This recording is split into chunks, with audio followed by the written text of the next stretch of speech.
اب آپ مجھے بتائیں کہ اس وقت ایران فاتح، پاکستان فاتح، امن مشروط ہے، غزہ میں بھی امن سے، فلسطین میں بھی امن سے، معاہدہ ابراہیمی کو جب زندہ کرنے کی کوششیں کی جا رہی ہیں، اس کی لائٹ میں اب کیسے وہاں پر امن ہو؟ دیکھیے جو ہم ابراہیم اکارڈ دیکھتے ہیں وہ بیسیکلی امریکہ کے زیر اثر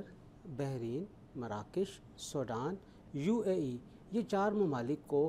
الائزن لیا گیا ہے کہ آپ اپنے تعلقات اسرائیل کے ساتھ بہتر کریں، تجارتی تعلقات بھی ہونے چاہیے، آپ کے سماجی تعلقات بھی ہونے چاہیے، آپ ایک دوسرے کے سفارتی تعلقات بھی ہوں گے، تسلیم بھی کریں گے، آپ کے تمام رابطے شروع ہو جائیں گے۔ لیکن آپ یہ دیکھیے کہ 2020 کے بعد جب ابراہیم اکارڈ کی بات سامنے آنا شروع ہوئی ہے اور اس کے اوپر ابتدائی طور پہ عمل درآمد بھی شروع ہو گیا ہے، تو اس کے باوجود غزہ کے اس واقعے نے جو گزشتہ 2 سال سے چل رہا ہے، ابراہیم اکارڈ کو کھٹائی میں ڈال دیا ہے۔